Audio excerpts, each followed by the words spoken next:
Today I'm going to review Smash Up Expansion Awesome Level 9000, the first expansion for the game Smash Up by AEG.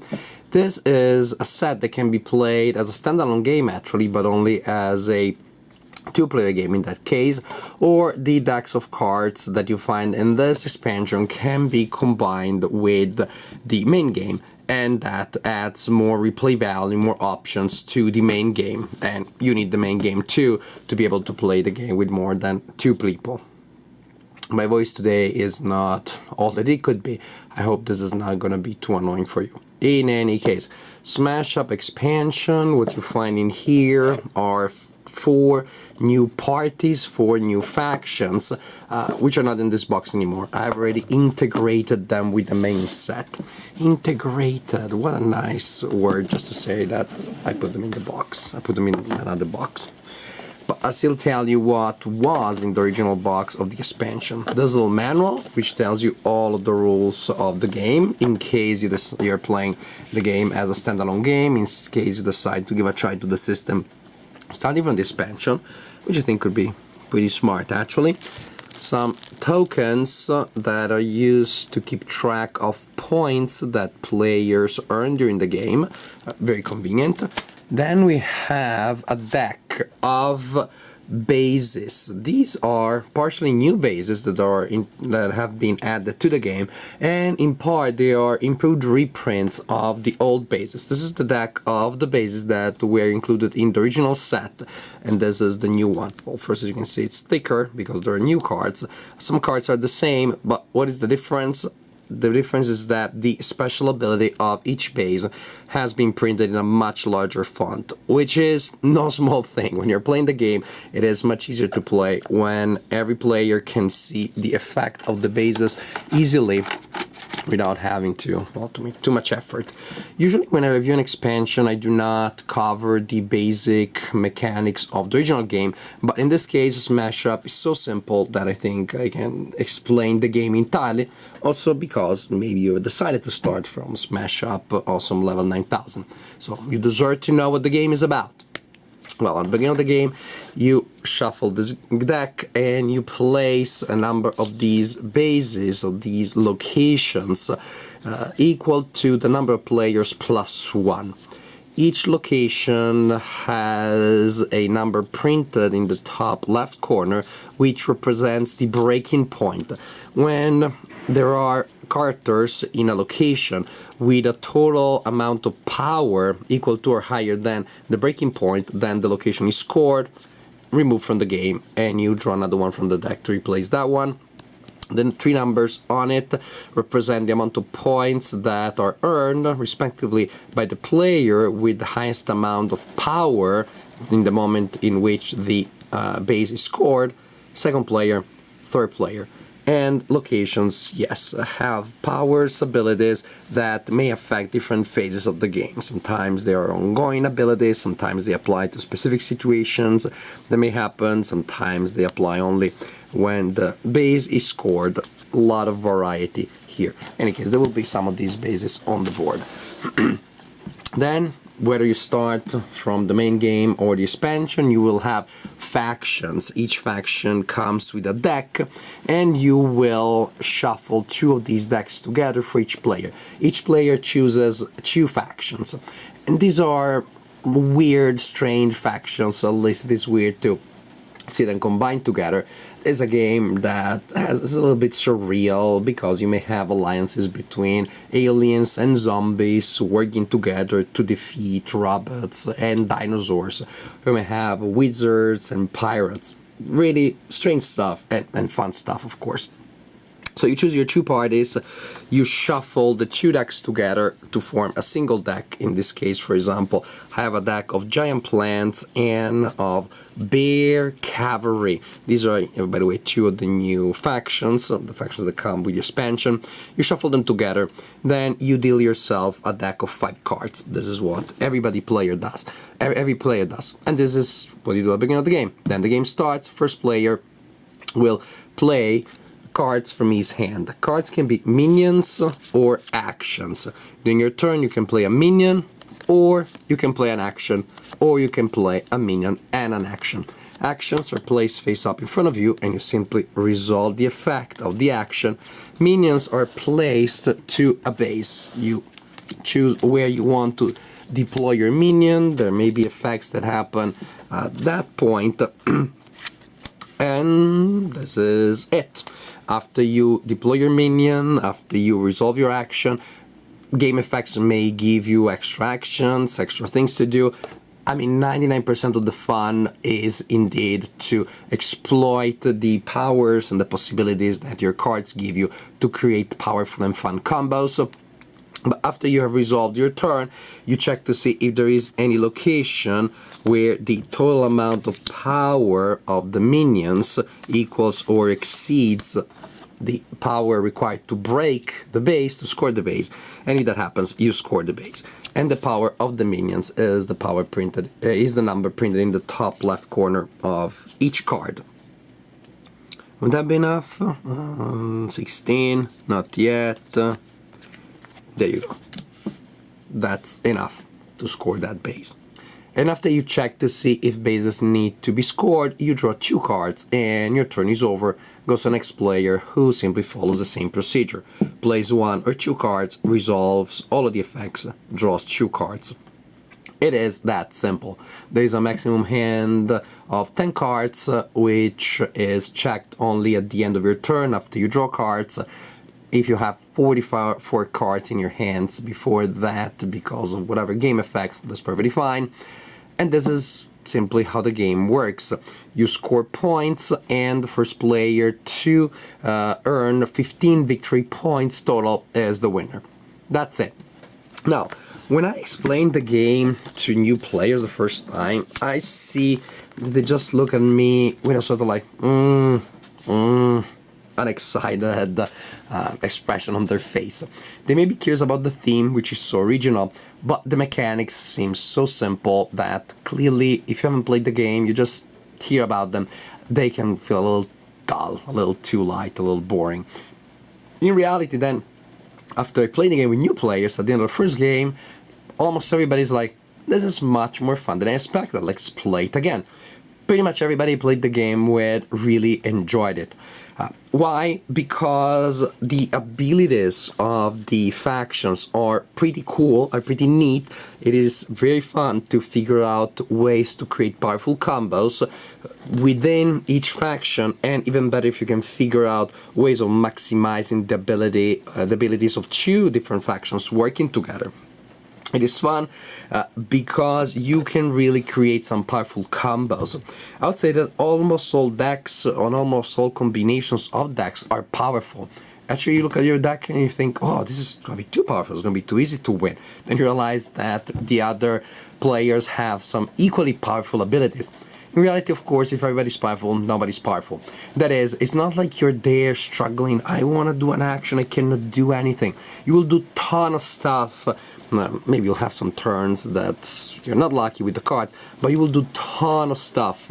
You will create powerful combos, you will figure out very cool interactions among your cards, and then the other players do the same. So actually there is fun stuff to do all the time.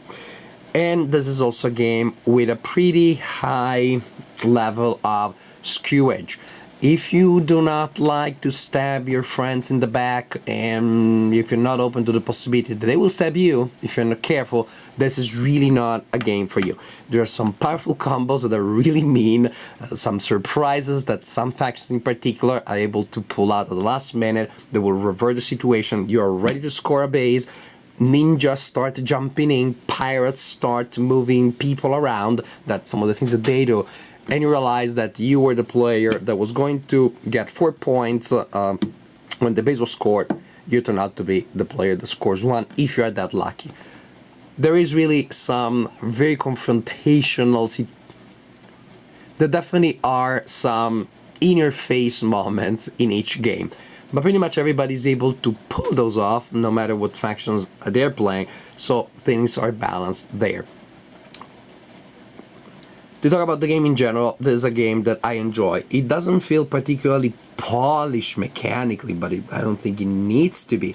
There are moments in which you're debating how does this effect interact with that one, which one goes first, but there are guidelines in the rulebook that help you with that. New players may spend some time reading the instructions of each card, and that may slow down the first game, the first time that a player tries a new party. But overall, the game is just so much fun. In a way, in terms of feel, it reminds me of Sentinels of the Multiverse, which is a completely different game. It's a co-op. In terms of a game that is not quote-unquote elegant, is not minimalist, quite the contrary, it seems to be overloaded with effects, with abilities, with combinations, but also with theme. And even though it is not mechanically polished, it is just an incredibly fun ride to experience. Now, talking about the new factions that come with the expansion, with the awesome level 9000, we have the Steampunks. These are pretty flexible, pretty versatile party. But the thing that they specialize in is in exploiting bases. They have abilities that will allow them to improve the situation of the bases, to make the bases more friendly for them by playing actions on the bases, and then some of their actions of the minions will interact with bases that the other Steampunks or the Steampunk cards have improved. Like this one, you can move this minion to a base that has one of your actions played on it, or has +1 power if this base has one of your actions played on it. So first you improve the bases and then you send in the Steampunks. You can see that they're engineers, they like to tweak things and work around the things and to work on the environment that then they're going to exploit. Very strange new party, the Bear Cavalry. The Tsar wasn't happy with a cavalry made just with horses and thought, why not make it even more whoop-ass by and then you have this pretty strange but also fun then you have this very strange party. Well, like Steampunks and zombies are not strange, but it's strange because unusual even when you're talking about sci-fi or fantasy. The Bear Cavalry. The idea is that Tsar thought that his cavalry that was using horses didn't have enough kick-ass power and decided to increase it by creating a cavalry that uses bears instead of horses. Yeah, and they can be pretty scary. These guys are just strong, tough, scary. They scare people away, they destroy people, they take control of bases, and then they destroy other characters that try to get there. They're violent, brutal, they're bears for Pete's sake, so what do you expect from them? And that to me makes sense. Ghosts. This is a tricky faction to play because it relies on manipulation of the number of cards that you have in your hand. You play this character and it tells you that you may discard a card from your hand. Well, what's the big deal? The hand maximum is not that restrictive. Usually you can just keep cards in your hand, it's cool. But then look at this other action. If you have 2 or fewer cards in your hand, you gain a victory point. And there are also, let me see, there was another one. There you go. If you have 2 or fewer cards in your hand, draw until you have 5 cards. So actually going down with the amount of cards, getting rid of cards is good for the ghosts. But then also there are ways in which they can replenish their hand and they can empty it again by using other abilities. Like this one, choose a minion, you may discard cards equal to its power to destroy it. So the ghosts have this sort of like oscillating amount of cards in their hand.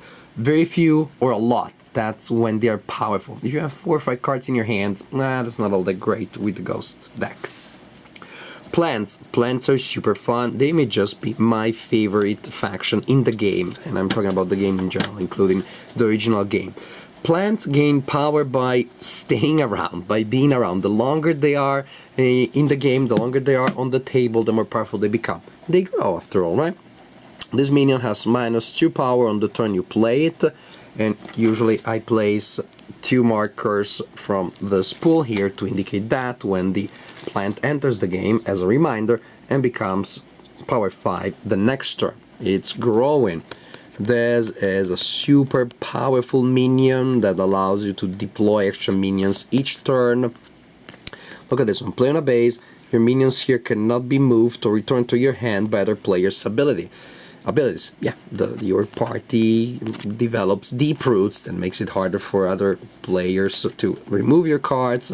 The Sprout is just a minion level 2, but you can destroy it to replace it with a minion level 3. It grows.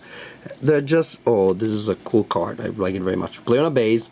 At the start of your turn, reduce the breakpoint of this base to 0. That is, it will be scored, but it's at the start of your next turn. So you have to play it, and then you have to wait for everybody else to take their turn before you can actually score it. That means you have to play it in a situation in which you are sure, or you hope, that you will retain control of that location, you will retain the majority of power in that location after everybody else has done their mean things to you, after everybody else has tried to pull their mean combos.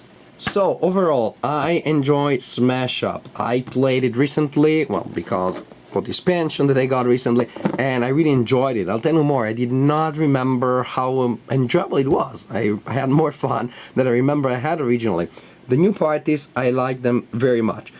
The Bear Cavalry maybe is the one that I enjoy a little less, not because there's anything wrong with it, but because it feels a little more generic than the other ones. The Steampunks, the Ghosts, and the Plants, they all play very differently from previous parties in the game.